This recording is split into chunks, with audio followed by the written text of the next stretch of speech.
Welcome, everybody. John Zager, johnzager.com. How is everyone? Wanted to get on and talk to you a little bit today, not very long, but about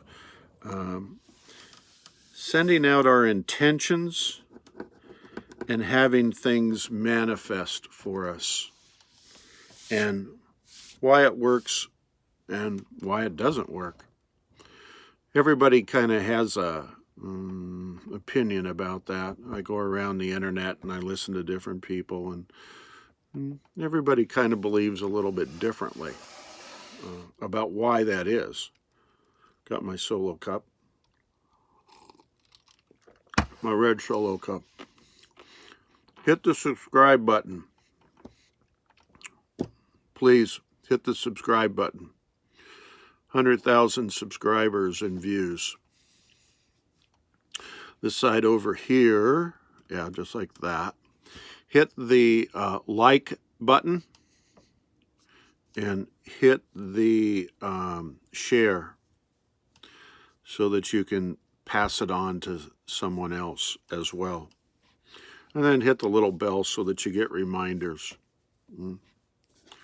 It's Christmas time. Do me a favor and give me a Christmas gift. That would be great. We don't have very many, so it's not like this is rocket science. It would be nice to be in a larger number. Better things can happen, and I can do more as I get more subscribers and views. Those are the two important things. So people with spontaneous remission, a lot of those people, they didn't have a program, right? They didn't understand the law of attraction, The Secret, the book, the movie, Dr. Joe's program. They didn't have any of that. They didn't have a formula to follow.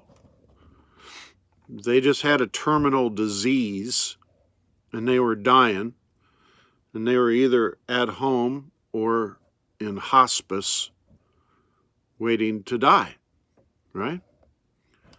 And for whatever reason, some of those people just didn't die. They got kicked out of hospice because they wouldn't die. And their doctors got embarrassed and probably a little upset that the patient didn't die. Why is that? Why is that? Here's the research. This is what research says. It doesn't belong to anybody in particular. I've done mine. Somebody else has done theirs. Somebody else has done theirs. There's a lot of similarities to it. So this isn't copyrighted in any way, shape, or form.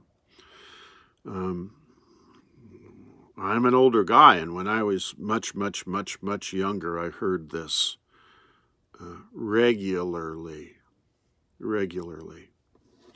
So there's a lot of people who have a faith and a belief in a God, in a higher power, in a greater consciousness, a greater intelligence.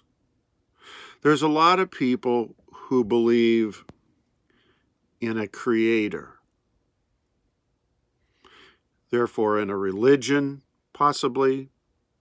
They're spiritual people. They're none of that. They just have a belief that this doctor who's given me a prognosis is a human being and is not supernatural and is three-dimensional, lives in this three-dimensional world, and comes up with information based on his knowledge or her knowledge. It doesn't matter. And it's up to me to believe, accept, believe, and surrender to that or not. Right?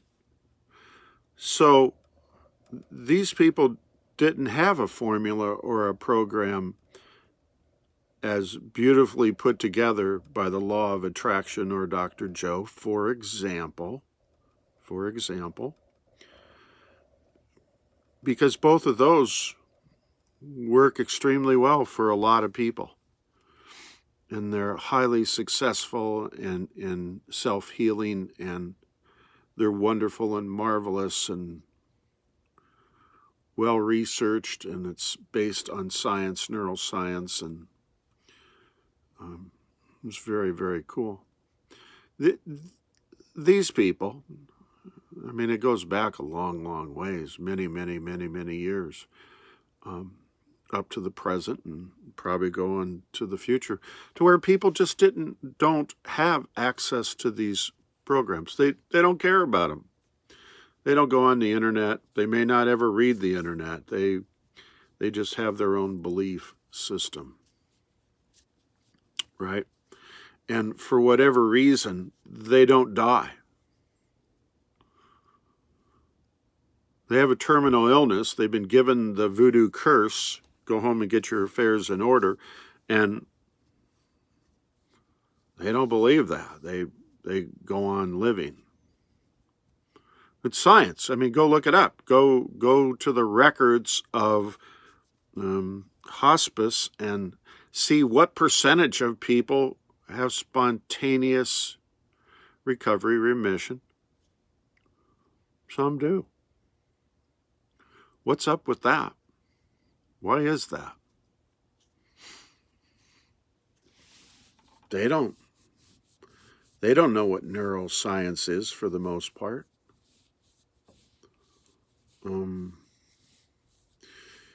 They talk about,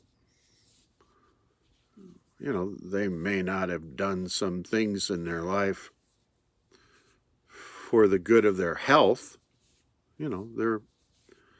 Some of these people are willing to talk about that. Maybe they've done some things that have been harmful to their body or that kind of thing that could have caused some of the damage. They also talk about somebody created me, and maybe somebody that created me can heal me. Has a supernatural power bigger than my Newtonian doctor, who's very limited.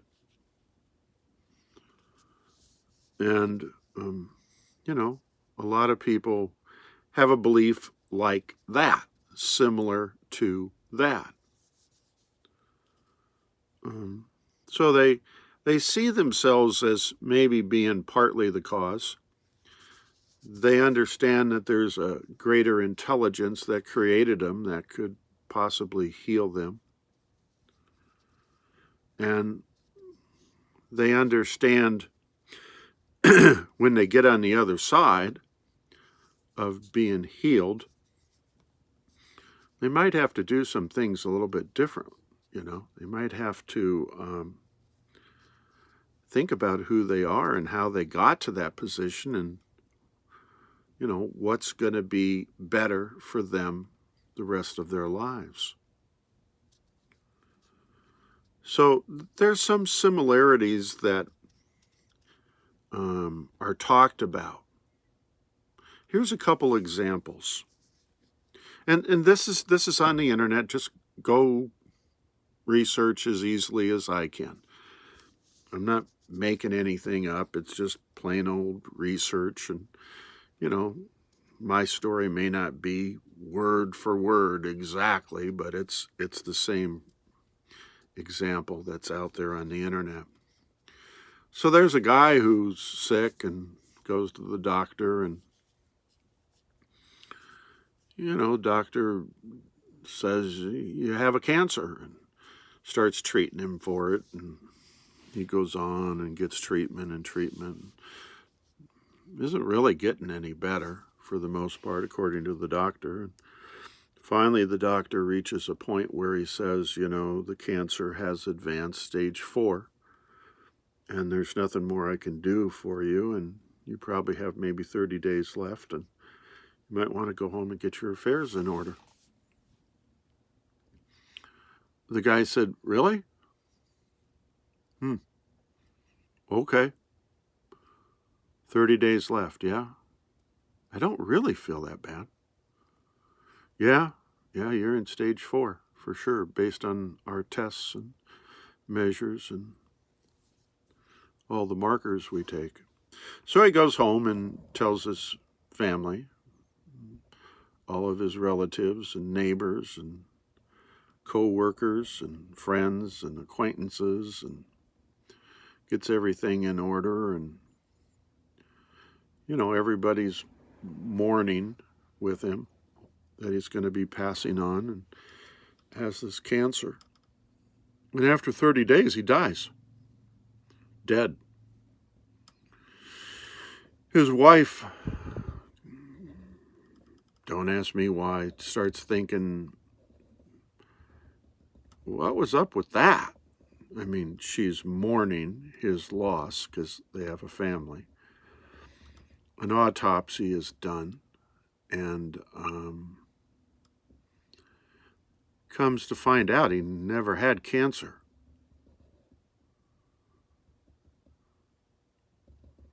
Doctor was wrong. So he died as a result of a belief system he had: accept, believe, and surrender without question that the doctor was correct. That's called a nocebo. Here's another example. Lady gets ill, has a family, not married, and goes to the doctor, and the doctor diagnoses her with, you have a cancer, and begins treatment on her, and she's pretty receptive to the whole thing and wanting to get well and all that kind of thing. And he treats her, and it goes on for a period of time, long enough period of time to where he says to her, you're now in stage 4, and you might want to go home and get your affairs in order because you're going to be passing. And she sort of takes it seriously and sort of not, and says, well, okay. And he says, I won't need to be seeing you again, and you get yourself into hospice or wherever you feel, and I'll follow with you until it's over. And she says, well, thank you, doctor. I really got to go. I've got some stuff to do. I got to pick up the boys from school. And he says, no, you're misunderstanding. This is serious. You're dying. You're going to die. You have a cancer. It's advanced. She thanks him, shakes his hand, and leaves, and hops in her car to go pick up her boys, I don't know, junior high or something like that. Takes them home and says on the way home that, during dinner, when dinner's over, we need to have a family meeting because there's something very important I have to talk to you about. And I need your input. And boys say, okay, Mom. And so they all have dinner and have conversation, and everything's going along fine.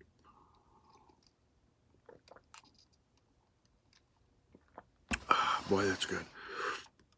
And after dinner, Mom says, there's something I want to talk to you guys about, and it's very important, and I need to have your information or your input on it. And yeah, Mom, what is it? What do we have a family meeting for? And she says, well, I just need to know where you guys want to spend your vacation next summer. We go somewhere every year, and I need to plan ahead, and I need to start making plans for our vacation next summer. Needless to say, she did not accept, believe, and surrender to what the doctor said. She went on living and never had a cancer, and was perfectly fine and raising her 2 boys, and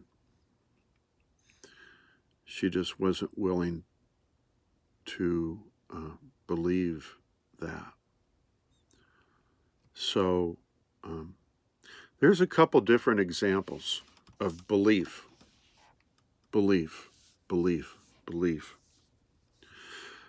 There's one more example that just popped in my head. I want to say it. I'll try to do it real short. But a lady having cancer, has a fiance, starts going to the emergency room more and more often. Finally, she gets dropped off at the emergency room. The boyfriend, fiance says, I don't want to go through this anymore. You're on your own to die. We won't even talk about that. And she goes in, gets treated, and she goes home to her mother's.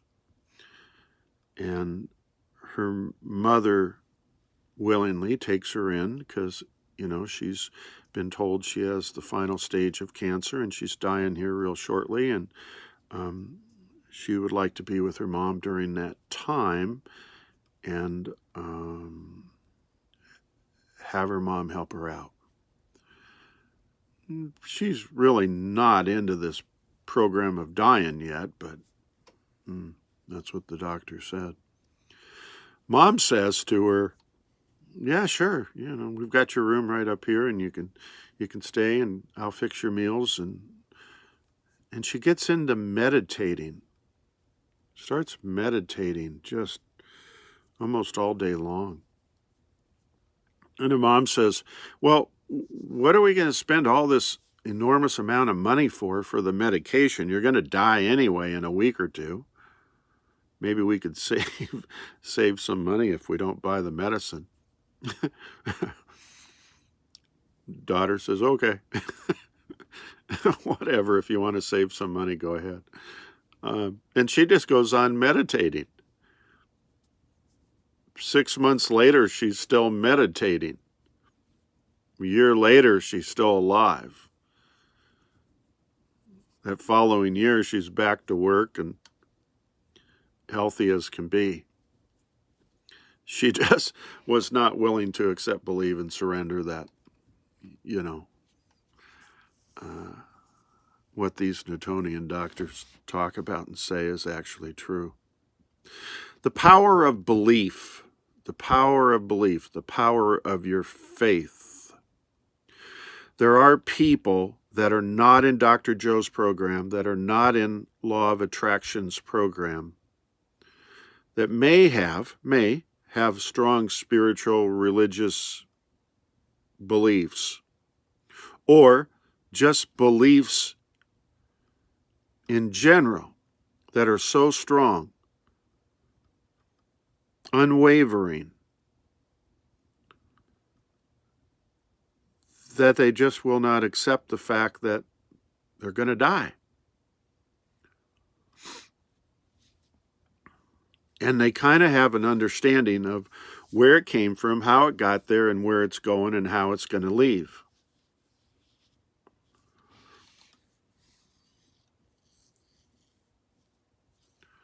I want you to consider that for a little bit.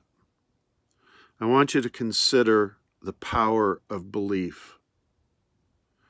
If you want something to manifest, your thoughts are huge in that process, but I believe your emotions are equally as powerful in that process.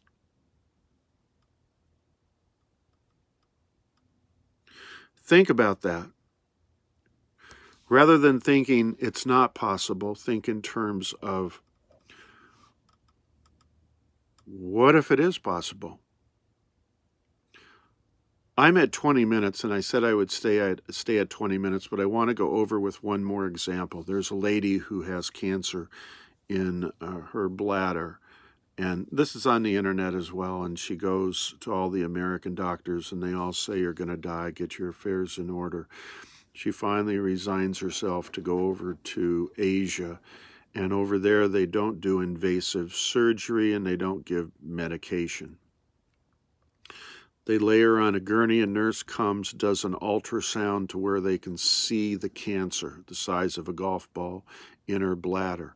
3 practitioners, that's what they call doctors over there, come over and stand above her, and they're in the belief trance that she is already healed. And she was told and explained to have in her head, in her brain, in her thought, in her emotions, that she's already healed as well. In a matter of 2 minutes, you see the golf ball side cancer dissolve to nothing from the power of belief.